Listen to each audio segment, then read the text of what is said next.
আসসালামু আলাইকুম দর্শক। আজকে আমি আপনাদের সামনে ভিন্ন একটি আইডিয়া নিয়ে আপনাদের সামনে আসবো। ভিন্ন আইডিয়াতে আমরা কিভাবে কেঁচো চাষ করব এবং কেঁচো যে আমরা ভার্মি কম্পোস্টটা তৈরি করি, এটা আজকে ভিন্ন আঙ্গিকে আমি তৈরি করতেছি। এটা চাইলে আপনারাও করতে পারেন।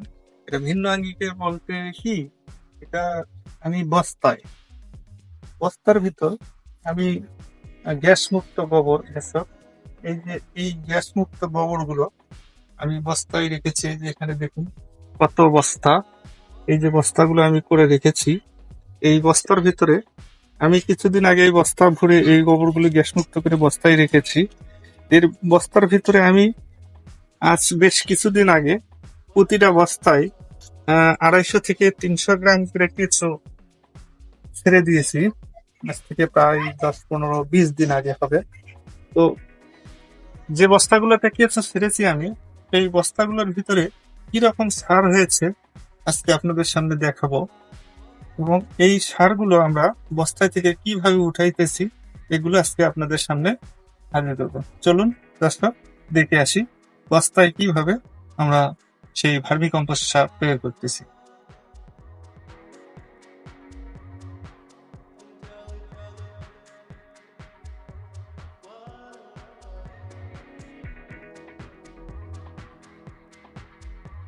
এই যে এই যে দেখুন আমার সেই বস্তায়, যে বস্তাগুলোতে আমি আগে সেই গোবর উঠায় রেখেছিলাম, এবং সেই বস্তাগুলোতে আজকে আমি সার উপর থেকে হারভেস্ট করবো। এগুলোতে আমি প্রতি বস্তায়, এই যে দেখুন কেঁচো, প্রতি বস্তায় আমি সেই 250 থেকে 300 গ্রাম করে কেঁচো দিয়েছি। যে কেঁচোগুলো আমার বস্তার উপরের ভাগিগুলো খেয়ে এরকম করেছে। এই যে দেখুন এখানে কত বস্তায়, প্রতিটা বস্তায় উপরে কি রকম সার হয়েছে। আপনারা চাইলেই এইভাবে বস্তা পদ্ধতিতে আহ, জৈব সার বা ভার্মি কম্পোস্ট সার করতে পারেন, আমি যে পদ্ধতিতে করেছি। তবে এর একটা কারণ রয়েছে।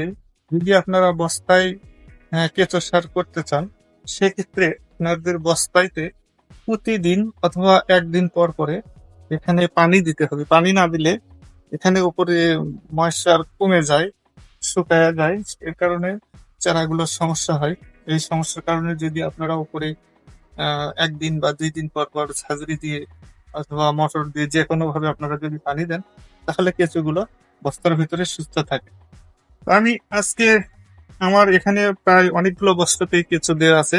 আমি সেখান থেকে উপরিভাগ থেকে এই যে দেখুন আমরা সার সংগ্রহ করতেছি।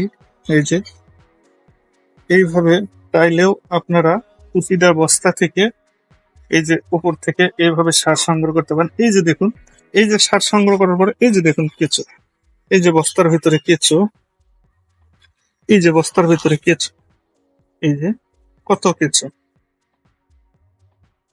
এইভাবে আপনারা অবশ্যই বস্তাতে কেঁচো এবং ভার্মি কম্পোস্ট তৈরি করতে পারেন। অল্প জায়গার ভিতরে অধিক পরিমাণ যদি সার উৎপাদন করতে চান, অল্প জায়গার ভিতরে যদি বেশি সার উৎপাদন করতে চান, তবে আমার এই পদ্ধতিটা আপনারা ফলো করতে পারেন। এই পদ্ধতিতে যদি আপনারা কেঁচো রাখেন, অল্প জায়গার ভিতরে অনেক কেঁচো রাখা যাবে এবং অনেক অল্প জায়গার ভিতরে অনেক ভার্মি কম্পোস্ট রাখা যাবে, এখানে গোবর রাখা যাবে। এক্ষেত্রে আমি মনে করি এই পদ্ধতিতে যারা চাষ করতে চান, অল্প জায়গার মধ্যে বেশি লাভবান, বেশি করে উৎপাদন করতে পারবেন স্যার।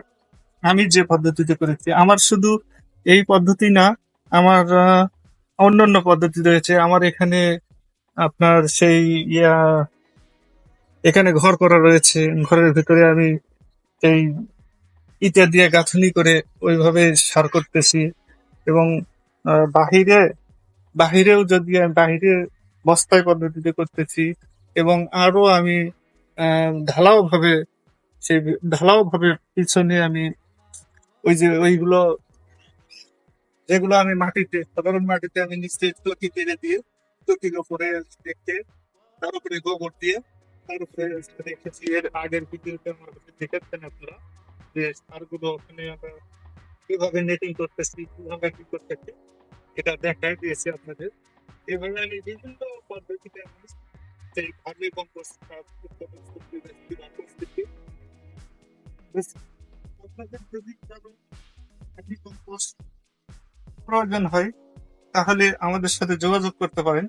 আমাদের যোগাযোগের ঠিকানা ডিসক্রিপশন বক্সে দেওয়া থাকবে। আপনারা ওখান থেকে নাম্বার সংগ্রহ করে আমাদের সেই অরিজিনাল ভার্মি কম্পোস্ট সারগুলো আপনারা সংগ্রহ করতে পারবেন। এবং আমার এখানে শুধু ভার্মি না, আমার এখানে টাইকো কম্পোস্ট আরো অন্যান্য সার, এবং আমি আহ, হয়তোবা আপনাদেরকে জানানো হয় নাই, আমি অলরেডি আমার এখানে নার্সারি ব্যবসা শুরু করতেছি। এখানে আমাদের বিভিন্ন ধরনের সবজির চারা পেয়ে থাকবেন। তো দর্শক, আজ এই পর্যন্তই। আবারও আপনাদের সামনে নিত্য নতুন কোনো ভিডিও নিয়ে হাজির হব। আমি মোহাম্মদ সাইফুল ইসলাম। আসসালামু আলাইকুম।